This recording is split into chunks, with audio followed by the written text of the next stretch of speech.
जे सियासती च आके भी मिशन तंदुरुस्त पंजाब ही टास्क रख ले तो थोनों इतराज़ भी की है। गल उहदा मोटिव नहीं बदलना चाहिए। मैं डॉक्टर लखवीर ही हाँ भी मैं एक लोगों को मखौटा एक परसैप्शन बनानी सी, उस तो बाद तो मैं इलैक्शन लड़ना, उस तो बाद जितना, उस तो बाद तो मैं अपने टब्बर लिए फार्म हाउस बनाने आ, फैक्ट्रियां लाऊंगा, उस तो बाद फिर मैं अपना ही फिर सारा कुछ होगा। उदों लोग किते तो मैं किते, फिर वो वादे किते।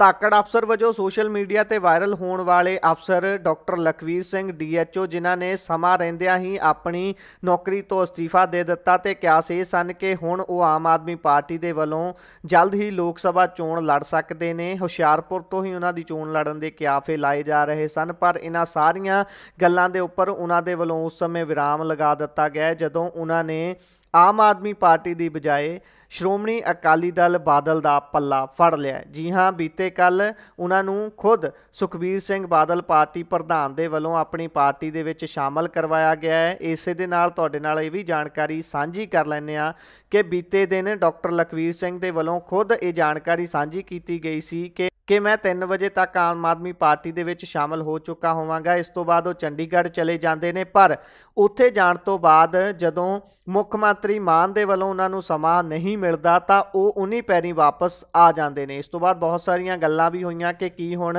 ਉਹ ਦੁਬਾਰਾ ਤੋਂ ਆਮ ਆਦਮੀ ਪਾਰਟੀ ਦੇ ਵਿੱਚ ਸ਼ਾਮਲ ਹੋਣ ਦੇ ਲਈ ਕੋਸ਼ਿਸ਼ ਕਰਨਗੇ ਜਾਂ ਫਿਰ ਇਸ ਦੇ ਪਿੱਛੇ ਕੀ ਕਾਰਨ ਰਹੇ ਜਾਂ ਇਹਨਾਂ ਨੂੰ ਟਿਕਟ ਦੇਣ ਦੇ ਨਾਲ ਨਾਮ ਦੇ ਉੱਪਰ ਸਹਿਮਤੀ ਨਹੀਂ ਬਣੀ। ਇਹਨਾਂ ਸਾਰੀਆਂ ਗੱਲਾਂ ਨੂੰ ਲੈ ਕੇ ਇਹਨਾਂ ਦੇ ਵੱਲੋਂ ਆਮ ਆਦਮੀ ਪਾਰਟੀ ਜੁਆਇਨ ਨਹੀਂ ਕੀਤੀ ਗਈ, ਪਰ ਹੁਣ ਉਹਨਾਂ ਸਾਰੀਆਂ ਗੱਲਾਂ ਦੇ ਉੱਪਰ ਵਿਰਾਮ ਚਿੰਨ੍ਹ ਲੱਗ ਚੁੱਕਿਆ ਕਿਉਂਕਿ ਸ਼੍ਰੋਮਣੀ ਅਕਾਲੀ ਦਲ ਬਾਦਲ ਦੇ ਵਿੱਚ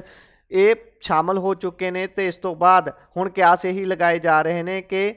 ਸ਼੍ਰੋਮਣੀ ਅਕਾਲੀ ਦਲ ਦੀ ਟਿਕਟ ਤੋਂ ਹੁਸ਼ਿਆਰਪੁਰ ਦੇ ਵਿੱਚ ਲੜਨ ਵਾਲਾ ਨਾਮ ਡਾਕਟਰ ਲਖਵੀਰ ਸਿੰਘ ਦਾ ਹੀ ਹੋਵੇਗਾ, ਜਿਨ੍ਹਾਂ ਨੇ ਡੀਐਚਓ ਰਹਿੰਦਿਆਂ ਵੱਖ-ਵੱਖ ਥਾਵਾਂ 'ਤੇ ਰੇਡਾਂ ਮਾਰੀਆਂ ਅਤੇ ਉਹਨਾਂ ਰੇਡਾਂ ਦੇ ਦੌਰਾਨ ਉਹਨਾਂ ਦੀਆਂ ਵੀਡੀਓਜ਼ ਸੋਸ਼ਲ ਮੀਡੀਆ 'ਤੇ ਬਹੁਤ ਵਾਇਰਲ ਹੁੰਦੀਆਂ ਰਹੀਆਂ। ਅਸੀਂ ਵੀ ਉਹਨਾਂ ਦੇ ਨਾਲ ਜਿਸ ਸਮੇਂ ਗੱਲਬਾਤ ਕਰਨ ਦੀ ਕੋਸ਼ਿਸ਼ ਕੀਤੀ ਸੀ, ਉਹਨਾਂ ਨੇ ਉਸ ਸਮੇਂ ਵੀ ਕਿਹਾ ਸੀ ਕਿ ਮੈਂ ਸਿਆਸਤ ਦੇ ਵਿੱਚ ਆਉਣ ਦੀ ਚਾਹ ਰੱਖਦਾ ਤੇ ਜਲਦੀ ਹੀ ਸਿਆਸਤ ਦੇ ਵਿੱਚ ਪੈਰ ਧਰਾਵਾ ਵੀ ਕਰਾਂਗਾ। ਸੋ ਉਹਨਾਂ ਨੇ ਹੁਣ ਸਿਆਸਤ ਦੇ ਵਿੱਚ ਪੈਰ ਰੱਖ ਲਿਆ। ਸੋ ਵੇਖਣ ਵਾਲੀ ਗੱਲ ਇਹ ਹੋਵੇਗੀ ਕਿ ਉਹਨਾਂ ਨੂੰ ਡਾਕਟਰ ਦੇ ਵਜੋਂ ਡੀਐਚਓ ਦੇ ਵਜੋਂ ਤਾਂ ਲੋਕਾਂ ਨੇ ਬਹੁਤ ਸਵੀਕਾਰ ਕੀਤਾ, ਹਾਲਾਂਕਿ ਉਹ ਸਵੀਕਾਰਤਾ ਸਿਰਫ ਤੇ ਸਿਰਫ ਸੋਸ਼ਲ ਮੀਡੀਆ ਦੇ ਉੱਪਰ ਸੀ। ਧਰਾਤਲ ਤੇ ਉਹਨਾਂ ਦੀ ਕਿੰਨੀ ਪੈਠ ਬਣਦੀ ਹੈ ਇਹ ਹੁਣ ਚੋਣਾਂ ਦੇ ਵਿੱਚ ਵੇਖਣ ਵਾਲੀ ਗੱਲ ਹੋਵੇਗੀ ਕਿ ਕਦੋਂ ਉਹਨਾਂ ਨੂੰ ਉਤੋਂ ਪੱਕੇ ਕੈਂਡੀਡੇਟ ਐਲਾਨਿਆ ਜਾਂਦਾ ਹੈ ਸ਼੍ਰੋਮਣੀ ਅਕਾਲੀ ਦਲ ਦੇ ਵੱਲੋਂ ਤੇ ਉਸ ਤੋਂ ਬਾਅਦ